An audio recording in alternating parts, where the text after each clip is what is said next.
If we deal with certain ethical issues by having the right presuppositions and asking the right questions, I think we will be better equipped to answer those questions.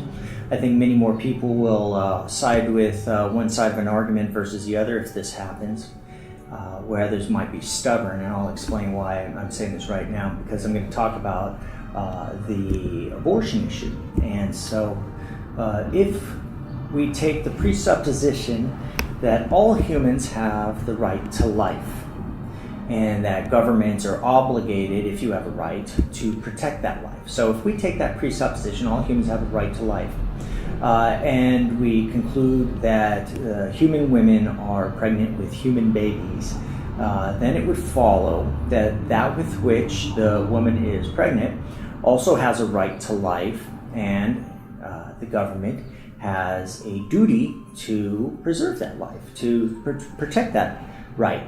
Now, if the pro-choice advocate wants to get their way on this argument, what they have to do is they have to show either A, that the woman is not pregnant with a human, or B, that she somehow is justified in killing that human. Now let's take the second one. If one is justified in killing a human, usually they do so because that human is going to kill them, right? For example, self-defense is a good justification to kill somebody. Somebody's trying to kill you, they break in your house, you could kill them. And so if that with which the woman is pregnant is trying to kill her, she would justifiably be able to kill that baby. Now some would say, well, what if the woman's going to die in the pregnancy? And that would be the justification. Somehow the pregnancy is going to kill the woman. If she doesn't end the pregnancy, she will die.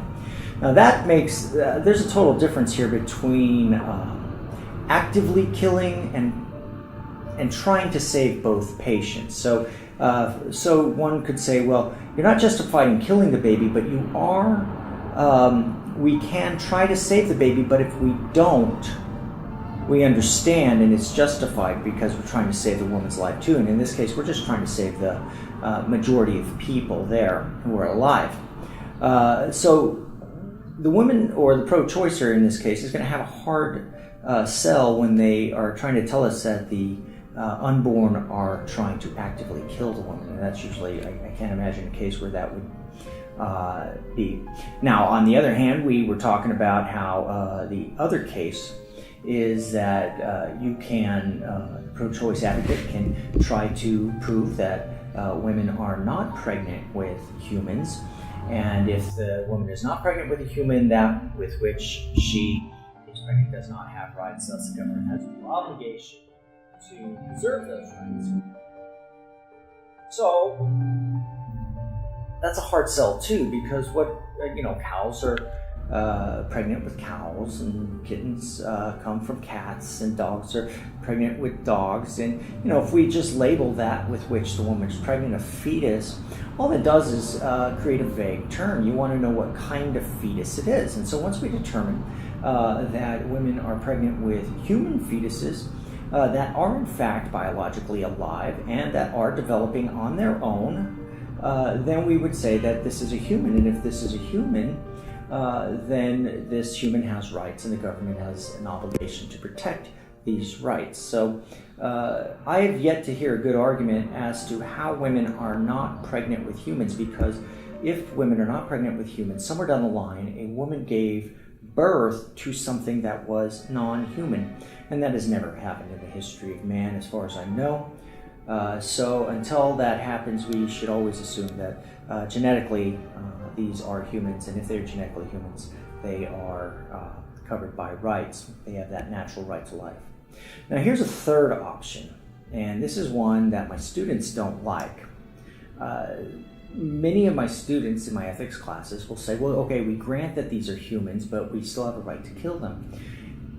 What they've done now is double down and bit the bullet, and they are now making a claim. What's implicit in this claim is that some humans don't have rights, or at least some humans don't have the rights to life.